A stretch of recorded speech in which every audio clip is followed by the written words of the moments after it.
Olha, o conceito de cultura, o conceito de educação, na verdade a cultura é um conceito tão abrangente que ela envolve tudo. Ela envolve desde a religião, das artes, das ciências, do esporte, tá? Enfim, cultura de um povo, cultura de uma nação envolve toda a superestrutura, né, num conceito mais marxista, de como os homens se relacionam, de como eles se divertem, de como eles comem, de como eles estudam, enfim. Cultura é um todo. A educação é um subconjunto dessa cultura, é uma parte dessa cultura. E normalmente por educação nós entendemos aquilo que é feito nas nossas escolas, que são instituições estruturadas para ensinar algumas disciplinas num currículo nacionalmente definido, né? No nível do primeiro e do segundo grau, no nível do terceiro grau daí já é uma coisa voltada mais para a profissão, porque daí você tem medicina, engenharia, o direito e tantas outras profissões, e estão surgindo sempre novas e novas profissões na medida que a ciência avança, que a pesquisa avança.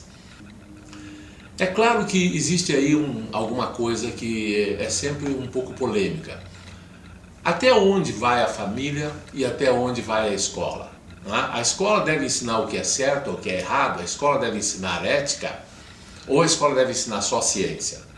A família deve ensinar o que é certo ou o que é errado? Ou a família deve simplesmente entregar a criança na escola e pronto, a escola que faça tudo? O que é responsabilidade da família e, portanto, o que é fruto direto da cultura de um povo na formação do indivíduo e o quanto é de ciência? Eu, particularmente, tenho convicção de que isso é uma obra feita a quatro mãos, quer dizer, duas da escola, duas da família, ou seja, duas da ciência, duas da cultura. Não dá para isolar uma coisa da outra. Uma cultura pode ser de tal sorte que privilegia muito mais a educação do que outra, que adote, por exemplo, maior quantidade de despesa, fazendo uma escola de tempo integral, dando a todas as crianças uma mesma educação. Isso é uma coisa cultural, é uma coisa que vem da política, e a política faz parte da cultura, né?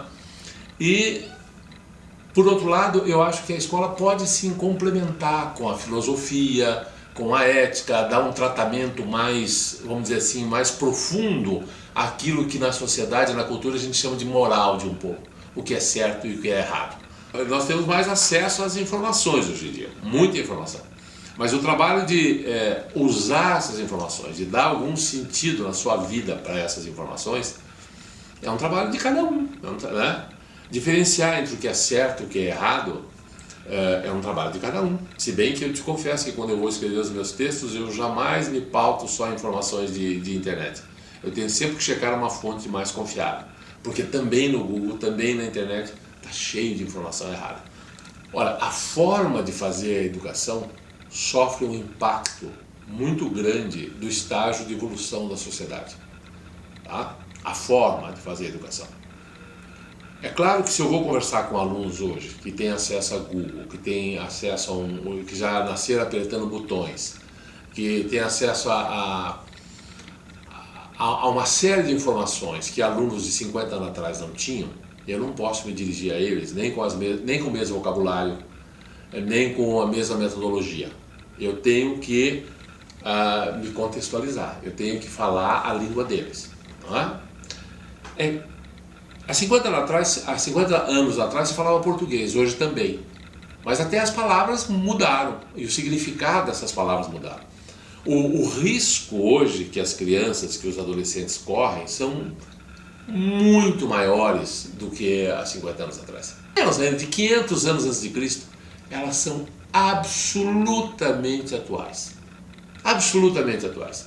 Eu estou convencido de que existe alguma coisa de eterno em tudo isso, que não seja por muito, seja a nossa ignorância que é eterna, porque há um enorme mistério. Nós continuamos não sabendo responder as perguntas essenciais da vida, não é?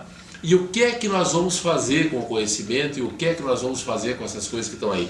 Eu acho assim, eu morro de rir quando eu vejo um jovem achar que ele é muito mais evoluído do que os seus pais, do que os seus avós, porque ele sabe lidar com o computador e os pais e os avós não. Isso é absolutamente ridículo. É só uma ferramentinha idiota que está ali que você pode ter uma série de informações com muito mais facilidade. Mas isso não faz com que ele vivesse 50 anos, com que ele tivesse experiências, com que ele tivesse sentimentos, com que ele pudesse ter acesso a grandes livros, com que ele pudesse ter acesso a milhões de informações que, por mais que ele olhe o Google, em 10 anos ele não consegue ter todas as informações que o outro já teve em 50. Então ele deveria ainda manter o respeito minimamente por isso, né? E se tivesse acesso, não teria tempo de digerir essa informação, né? Na verdade tem toda uma história sobre isso. Então acho que cultura e educação andam de mãos dadas e uma interfere fortemente na outra, sendo que começamos com a cultura, mas depois também a educação reverte e transforma essa cultura. Há uma relação dialética aí de causa e efeito.